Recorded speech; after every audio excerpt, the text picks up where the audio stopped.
सीधा इस वक्त आपको पोलैंड लिए चलते हैं। हमारे साथ शिवांगी मौजूद हैं। शिवांगी, लगातार जैसे जैसे कीव के नज़दीक ये रिपोर्ट्स आ रही हैं कि सेना पहुंच रही है, वैसे वैसे ये हमले भी, इंटेंसिटी भी तेज़ होती जा रही है और साथ ही साथ वॉर की जो खबरों का प्रोपेगेंडा है वो भी तेज़ हो रहा है। आपके पास इस वक्त क्या इन्फॉर्मेशन है, क्या और अपडेट आप हमसे शेयर करेंगे? देखिए सचिन, आपको बता दें कि अब यूक्रेन के जो प्रेसिडेंट है ज़ेलेंस्की, वो तैयार हैं। वो कह रहे हैं कि हम बातचीत करेंगे, लेकिन सबसे पहले रूस जो है वो सीज़फायर करे, वो हमारे ऊपर जो अटैक कर रहा है वो अटैक करना बंद करे।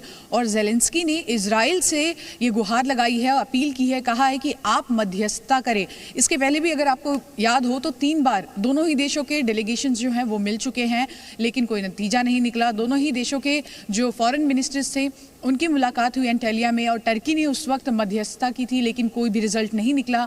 और अब आखिर में ज़ेलेंस्की कह रहे हैं कि हम बात करने को तैयार हैं, लेकिन हमले रोके जाने चाहिए। इसी बीच आपको बता दें कि प्रधानमंत्री नरेंद्र मोदी भी लगातार इस मामले को देखते हुए यूक्रेन और रूस के बीच जो इस वक्त वॉर चल रहा है, कॉन्फ्लिक्ट चल रहा है, उसको लेकर एक बैठक कर रहे हैं।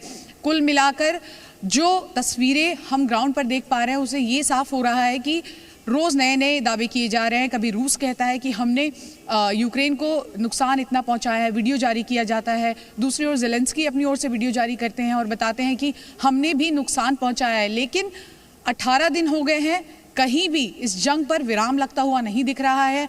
बातचीत से ये सोचा गया था कि इस जंग पर विराम लगेगा, ऐसा नहीं है। इसी बीच अमेरिका भी लगातार कड़ी प्रतिक्रिया दे रहा है अपनी ओर से। जो बाइडेन ने यह बयान दिया है कि नाटो की रक्षा हम करेंगे, लेकिन जो रूस इस वक्त चाह रहा है हम वो होने नहीं देंगे। रूस के साथ अगर हम सीधे भिड़े तो ये तीसरा वर्ल्ड वॉर होगा, जो हम नहीं होने देंगे। यूक्रेन के साथ हम खड़े हैं, हमारे देश के लोग खड़े हैं, लेकिन इस जंग पर विराम फिलहाल कहीं भी लगता हुआ नजर नहीं आ रहा। और आपको बता दें, पोलैंड की अगर हम बात करें, लगातार यहाँ पर यूक्रेन से रिफ्यूजी आ रहे हैं। यहाँ के 2 शहरों पर इस वक्त इतना भार है, क्योंकि आपने कहा कि तमाम जितनी वैश्विक ताकतें हैं वो नजर बना के रखी हुई हैं। प्रधानमंत्री ने भी आज जिस तरह के हालात हैं उसको लेकर के एक मीटिंग की है, हाई लेवल बैठक की है। पीएम मोदी की हाई लेवल बैठक हुई है कि यूक्रेन की जो इस वक्त जो स्थिति है, उसके बाद रूस यूक्रेन के युद्ध के बाद जो स्थितियां उभरी हैं उसको लेकर के काफ़ी बड़ी बात हुई है। यूक्रेनी मीडिया के हवाले से ये खबर हम आपको नीचे दे रहे हैं कि लगातार, क्योंकि यूक्रेन भी कह रहा है यूक्रेनी मीडिया के हवाले से कि उसने हमले तेज़ कर दिए हैं और रशिया भी यही कह रहा है कि उसके हमले तेज़ हो गए हैं। तो ऐसे में जिस तरीके के हालात तो फिलहाल इन देशों में बने हुए हैं, प्रधानमंत्री ने भी हाई लेवल बैठक की है।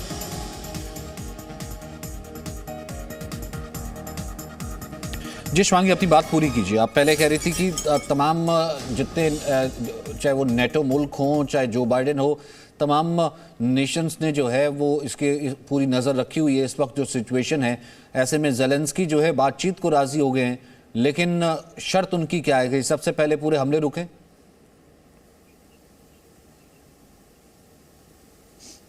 देखिए, साफ तौर पर उन्होंने कहा है कि उनकी पहली शर्त यही है कि हम एक जगह आकर आमने सामने बैठकर बात करने को तैयार हैं। लगातार दोनों देशों के जो प्रतिनिधि मंडल हैं वो मिल रहे थे, विदेश मंत्री मिले हैं, लेकिन कुछ भी पॉजिटिव रिजल्ट नहीं आया है। और यही कारण है कि ज़ेलेंस्की को भी अब ये लग रहा है कि अब सामने बैठकर ही पुतिन से बात हो सकती है। लेकिन सबसे बड़ी और पहली शर्त कि आप सीज़फायर करें, आप हमारे देश पर जो हमले कर रहे हैं उसको रोके, आप हमारे लोगों को जो नुकसान पहुंचा रहे हैं उसको रोके।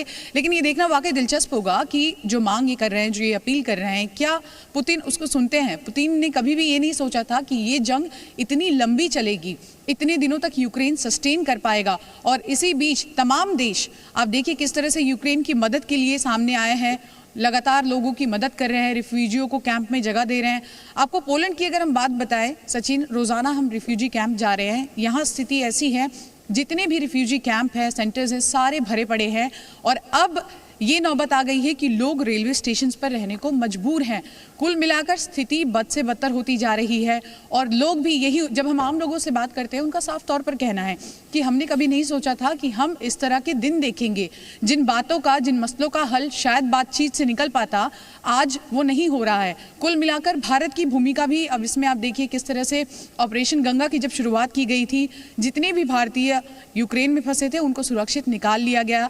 और अब लगातार ये कोशिश की जा रही है। जो यूक्रेन के नागरिक हैं वो भी पलायन कर रहे हैं, रोजाना हजारों की तादाद में आप किसी भी रेलवे स्टेशन चले जाइए, लोग यहाँ पहुंच रहे हैं। लेकिन एक ही अपील, एक ही उम्मीद लोग तो यही कह रहे हैं कि आखिरकार युद्ध वो कोई चाहता था नहीं, युद्ध क्या सिर्फ उनके ऊपर थोप दिया गया है। वहीं यूक्रेन के दोनेस्क में 3 बड़े धमाकों की खबर है। ये धमाके दोनेस्क के क्रामाटोर्स्क शहर में हुए हैं। जानकारों के मुताबिक आज सुबह यूक्रेनी सेना की ओर से ये गोलीबारी की गई है।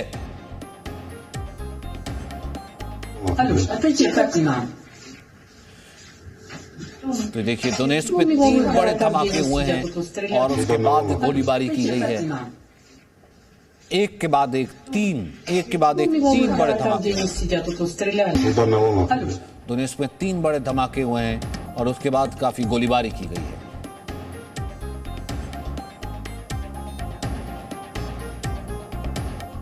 तो लगातार हमले तेज होते चले जा रहे हैं। रशियन फोर्सेस के हमले यूक्रेन पर तेज हो रहे हैं।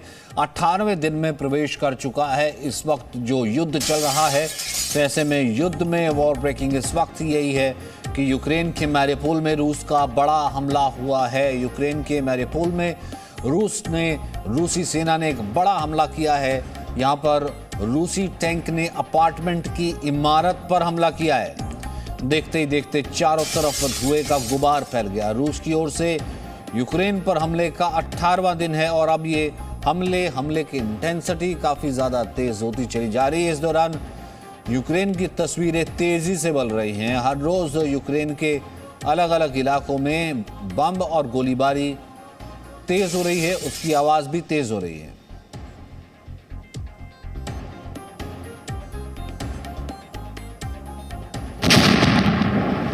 तो तबाही का मंजर अब भी लगातार जारी है।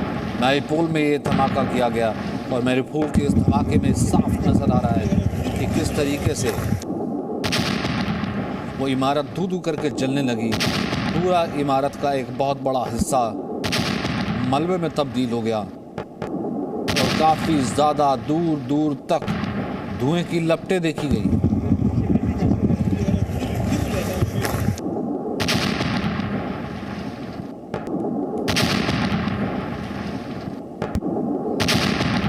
जैसे जैसे नजदीक आता जा रहा है दिन, वैसे वैसे हमले जो हैं वो और तेज होते चले जा रहे हैं। मैरियोपोल में ये देखिए हमला हुआ है जहाँ पर इमारत बहुत तेजी से हमला हुआ, उसके बाद पूरी इमारत धू धू करके जलने लगी।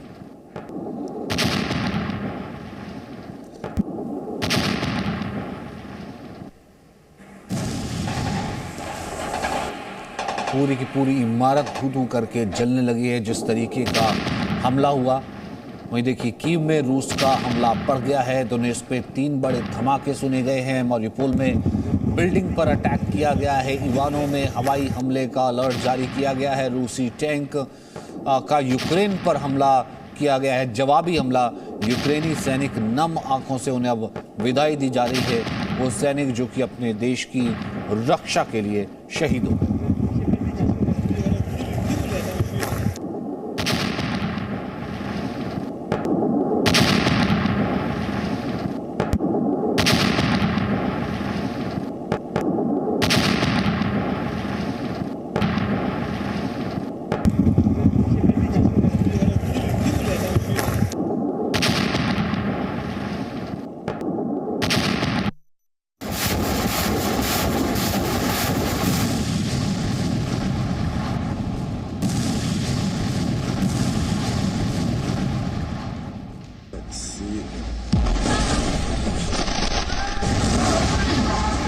रूस और यूक्रेन के बीच भीषण युद्ध जारी है।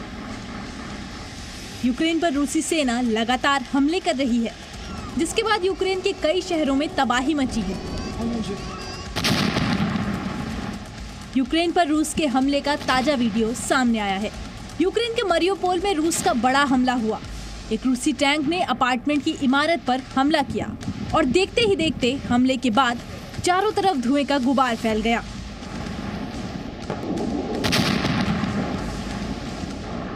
वहीं दूसरे एक वीडियो में रूसी हेलीकॉप्टर यूक्रेन के शहरों पर बमबारी करते नजर आ रहे हैं। तस्वीरों में आप रूस के स्पेशल ऑपरेशन को देख सकते हैं। रूस के कई हेलीकॉप्टर उड़ान भरने के बाद यूक्रेन में बमबारी कर रहे हैं, जिसके बाद यूक्रेन के शहरों में तबाही साफ देखी जा सकती है। देखिए कैसे बमबारी के बाद इलाके में धुआं नजर आ रहा है। यूक्रेन पर हवाई हमले का ये वीडियो रूसी सेना ने जारी किया है। रूस ने युद्ध शुरू होने के बाद से अब तक 1100 से अधिक यूक्रेनी टैंक मार गिराने का दावा किया है। यूक्रेन पर रूस के हमले के बीच मरियोपोल शहर की भी सैटेलाइट तस्वीरें सामने आई हैं। तस्वीरों में मरियोपोल के रिहायशी इलाकों में बर्बादी ही बर्बादी दिखाई दे रही है। रूसी सैनिकों के धमाकों के बाद मरियोपोल के कई इलाकों में भीषण आग लगी है। आसमान में कई मीटर ऊंचाई तक धुआं ही धुआं नजर आ रहा है। रिहायशी इलाकों में कई इमारतें खंडहर में तब्दील हो चुकी हैं। सैटेलाइट तस्वीरों में मरियोपोल शहर में तबाही और बर्बादी का मंजर नजर आ रहा है। रूस ने कीव के आसपास भी हमले तेज कर दिए हैं। रूस ने एक गोला बारूद डिपो को निशाना बनाया। कीव में केवल तेज धमाकों की आवाजें आ रही हैं। रूस कीव के बाहरी इलाकों पर लगातार मिसाइल दाग रहा है। कीव के बाहर के इलाकों में भारी लड़ाई चल रही है, जिसमें बुका, इरपिन और हेस्टोमेल शामिल है। यूक्रेन की राजधानी कीव की इन तस्वीरों को देखिए। रूस की भारी गोलाबारी के बीच इस 4 मंजिला इमारत में आग लग गई। दमकल की गाड़ियों ने काफी मशक्कत के बाद आग पर काबू पाया। तस्वीरों में आप देख सकते हैं कि हमले में इमारत का ऊपरी हिस्सा पूरी तरह से बर्बाद हो गया है। वहीं सड़क पर चारों तरफ इमारत का मलबा फैला है। अब यूक्रेन की राजधानी कीव में तबाही की इन तस्वीरों को देखिए। तबाही का ये मंजर कीव के बाहरी इलाके बिशिव गांव का है। रूस की एयर स्ट्राइक के बाद पूरा का पूरा इलाका जमींदोज हो गया। जिधर देखो उधर तबाही ही तबाही नजर आ रही है। लोगों के आशियाने, वाहन, सब कुछ तबाह हो गया। यूक्रेन के शहर इरपिन के हालात भी अलग नहीं है। रूसी सैनिकों की एयर स्ट्राइक के बाद यहाँ भी तबाही मची है। रूसी हवाई हमलों से कई इमारतों में आग लगी है और आसमान में काले धुएं की ऊंची ऊंची लपटें फैल रही हैं। शहर के कई पुल ध्वस्त हो गए हैं। हवाई हमलों के बीच दहशत में लोग अस्थायी पुलों के जरिए पलायन कर रहे हैं। रूस यूक्रेन युद्ध के 18वें दिन भी रूस यूक्रेन पर कब्जे के लिए लगातार हमलावर है। वहीं यूक्रेन भी अपना अस्तित्व बचाने की लड़ाई लड़ रहा है। हर रोज सैकड़ों सैनिकों की जान जा रही है। सड़कों पर लोग अपने सैनिक हीरोज को श्रद्धांजलि देते नजर आ रहे हैं। Bureau report, ji media. Presenting B News app, available on Google Play and App Store. Download it now.